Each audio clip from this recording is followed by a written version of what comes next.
Hello, my friends. Talking about lightsabers here. It's like my handmade lightsaber made out of clay. So, something has always puzzled me about these action figures. These original Kenner Star Wars action figures. The ones that have the lightsaber. Okay? So, if you see the lightsaber here, there's a little tip on the end. Okay? See that? And it's on the Kenobi. It's on the Vader. In fact, when you retract it fully, it still juts out from the bottom of the figure's arm or hand. So why is that? What could that possibly be for? I mean, obviously, if you look at the back, there's a little slot in the back of the arm, and there's a little tab so you can pull it in and out. So it's not designed, I don't think, for you to pull it out, from the front. That would make sense if there was no tab, or there were no tab on the back, using the subjunctive mood there. So anybody knows what that is, go ahead and put that in the comments below.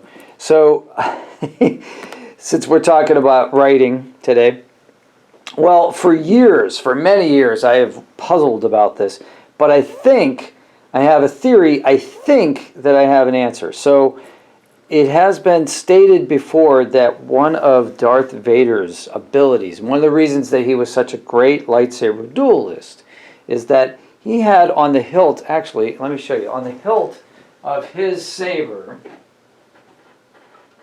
which I just happen to have a replica Vader saber hilt. Well, it's actually the whole saber. Very first one I ever collected. And so this, in reality, this portion here was actually a locking mechanism for a clamp that went on the actual prop, okay, in real life, okay, making Star Wars. But in non-real life, this was actually supposed to be a way for Vader to adjust the size, length, and apparently maybe even the diameter of his blade.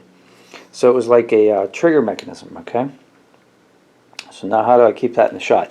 Because I hadn't planned on using that. So yeah, so Vader could duel with someone and use a deceptive moves by changing the length of his blade. So that's one of the things that he could use as a lightsaber duelist. So we always think of lightsabers as having a static, length, like about a meter, a little over a meter, is the way it's described in the books. So this book, the Splinter of the Mind's Eye, came out originally in 1978. Okay, it's written by Alan Dean Foster, and Alan Dean Foster writes this book. There's an introduction by George Lucas, and he talks about this book being like the first book after Star Wars, and he talks about it being the further adventures of Luke Skywalker.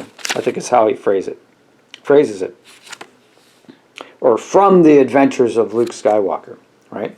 So here's the deal with Splinter of the Mind's Eye. Just a really short, quick one here. So Splinter of the Mind, if Star Wars did not do as well as it did, Lucas was planning on a fallback movie instead of The Empire Strikes Back. He was thinking about making this possibly into a movie. He had the idea for it. He had somebody else write the book, but he had the ideas for this book. So this would have been a much smaller scaled movie because it just contains three of the main characters instead of the whole cast. Well, actually 5 if you count 3PO and R2, which of course you should. So I correct myself there, 5. Anyway, let's get on to the why is the saber, why is this little tip here? Well, here's what I think might have been the logic behind this. This might have been a master plan. And if you think I'm wrong, go ahead and put that in the comments below. I get that. All right, so the book starts, Luke is flying an X-Wing, Leia's flying a Y-Wing, they're flying through space, they're going to a diplomatic meeting. Leia has engine troubles, they have to set down on a planet near the planet that they were going to.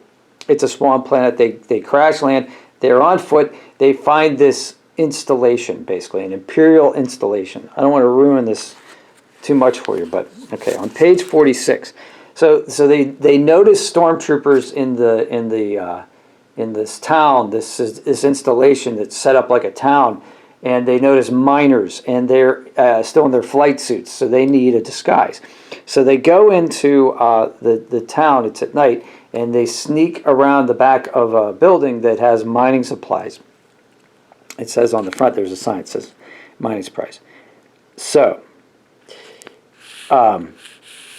watching with interest, the princess took a couple steps back, expecting stormtroopers to race around the corner, etc., etc. Luke's at the door. He's going to break into the back door of this place so they can abscond with liberate some mining outfits so that they don't look like they don't fit in.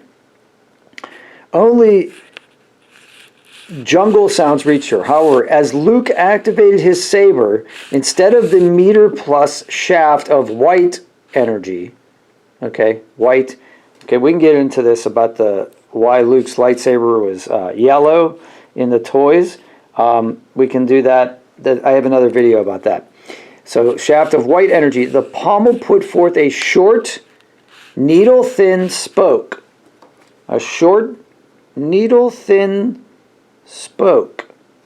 With concentration worthy of a master craftsman, Luke stepped forward and moved the energy beam along the slight space visible between door and frame. A third of the way down the door, a distinct click sounded, and the door slid obediently aside. Readjusting his saber, Luke flicked it off and replaced it at his wrist. So even Luke's saber, in this book, which was canon at the time, because it was the only other book other than Star Wars, the original, he could adjust his lightsaber and use it as a tool instead of just a weapon. So that's my thought. If anybody else has another thought, go ahead and put that in the comments below. Maybe I'm completely off base here, but that's something that came to my mind. I'd love to hear your theories too. Have a great day. See if you can help somebody do something nice without getting caught. I'll see you later. Take care.